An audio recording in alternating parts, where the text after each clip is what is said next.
What's up, guys? Welcome back to Doctor of the Future. In this episode, I want to do kind of a brief garden update of what I've been up to in the last month or so. Show you pinching figs and how to get more figs out of your fig bushes.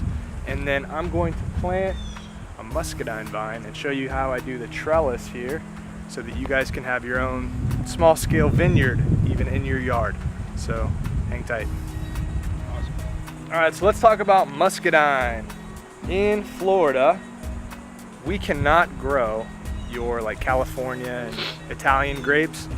The skin is not durable enough to handle our humidity and heat and just kind of the harder climate here. But thank God you can grow a muscadine vine for red wine and white wine. So besides muscadine grapes, the varieties that are for eating, if you've ever had muscadine wine, there's specifically two varieties, both the Noble for red and Carlos for white, muscadine vines that you can use to grow and have a small scale vineyard in your yard, which I think is really cool. And we went up to Fort Pierce to the Summer Crush winery, and that's what really opened my eyes to this. I had no clue about any of this. But I looked and I saw how they trellised these grapevines and pruned them to be able to have huge clusters of grapes that they then used to make muscadine wine. So I've done a small scale version of that to be able to have 4 plants, 2 red, 2 white of the Noble and Carlos, so that I can experiment with that in my yard. So I'll show you guys kind of how I do that trellis and how I set it up. What I did is I went to Home Depot and I got some 4x4s and I sunk them into the ground. I'm almost using this in my yard as a fence between me and my neighbor here. But I sunk it down with concrete, and then I'm actually using stainless steel wire, some wire clamps, and sort of an eye here with stainless steel fittings. And then on the other end, a turnbuckle to tighten that wire up to be able to support the weight of that grapevine. Basically how it works is over the first year, even potentially 2, that vine gets established.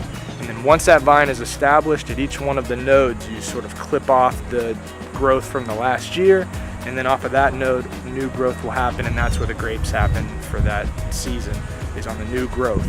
So once you have that vine established and it's the length of it is going from end to end here, you'll be able to have new grapes every season sort of on autopilot once you prune. So the way I've laid this out is about a 20-foot span.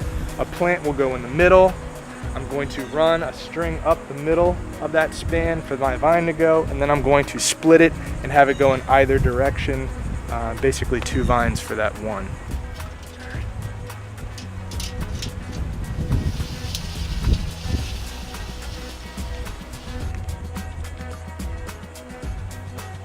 This is going to be the first one I plant. What I'm going to do is get him in the ground and then run a string up to here to give him the opportunity to follow up that string.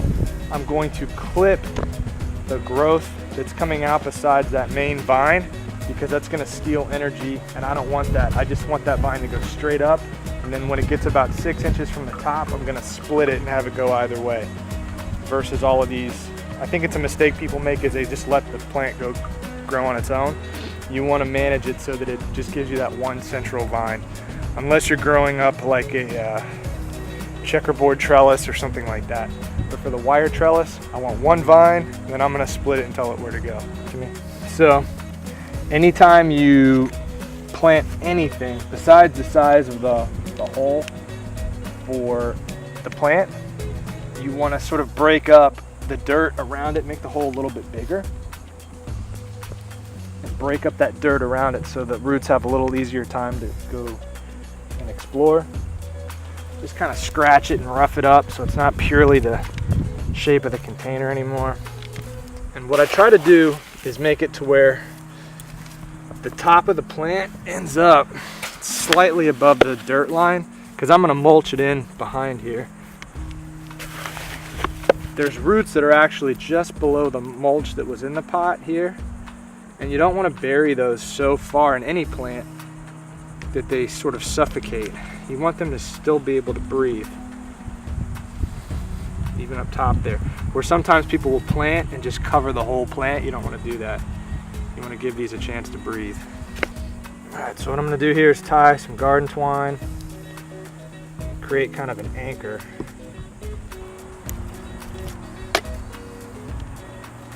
And kind of wrap it around so that I'll be able to have support here.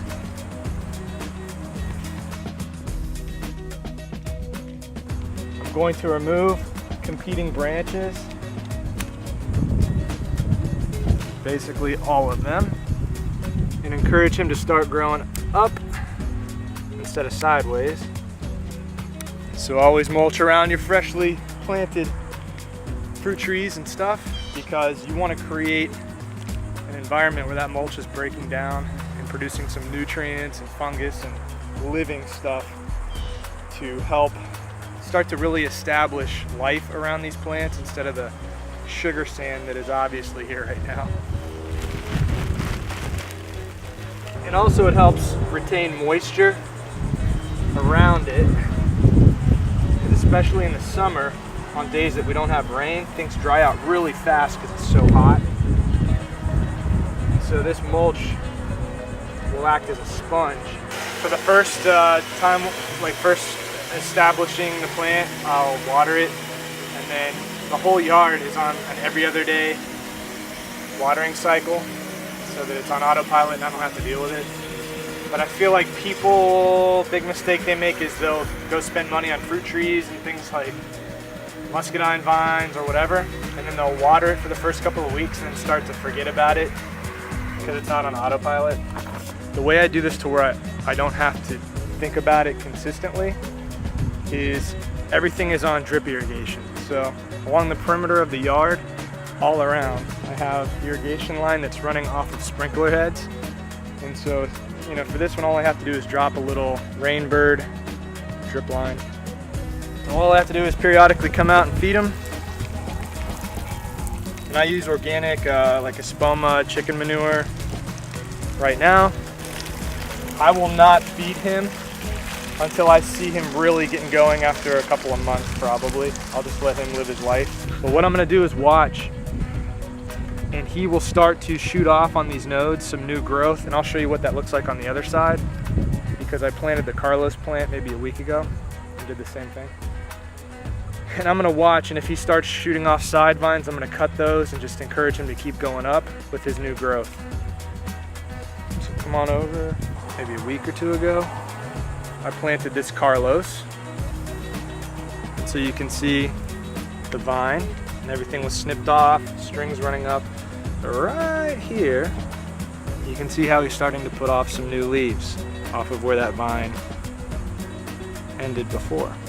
Because I've trimmed off the side branches, the energy's not going there anymore. As the plant starts to develop some roots, he's gonna start more and more throwing off new growth up. And I'm just gonna keep encouraging him to go this way. And once we get to about here, I'm gonna split him and have him go this way and that way. All right, so let's talk about what's new in the backyard in the last month or so since we did another update. In general, with the summer rain, things are really starting to fill in now. So I don't know if you guys remember even this peach tree. This peach tree was like 6 foot. I'm 5'10", but man, it's all the way up like 8 feet or 9 feet now. He's really excited. In general, what I've done to try to help the plants not get burned, especially like the smaller trees, is I took some bamboo and installed shade cloth that I got off Amazon to try to protect from that like really sharp midday sun that comes straight down. Primarily to protect the avocados, and like I have a young sapodilla tree, but along the sides here, and then over protecting the avocados on the other side, and even the bananas, because I noticed that the leaves were getting burned. So since I've done that, I've noticed a nice flush in them. So I'll kind of show you guys what that looks like.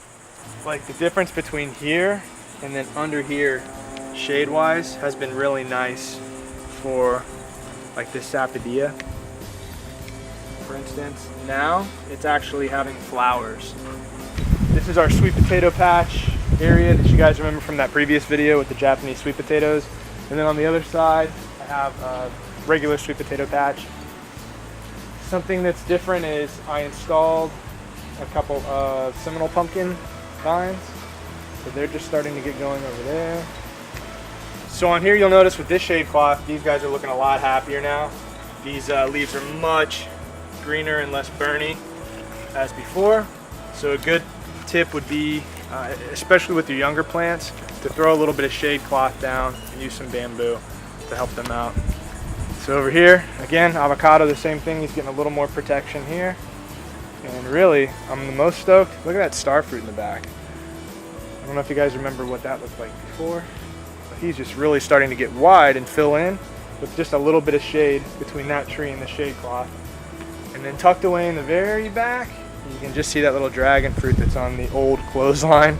I've repurposed it to grow a dragon fruit vine that we got from Penders that day. This is the coolest thing right now. My mulberry. It's making mulberries. Look at this.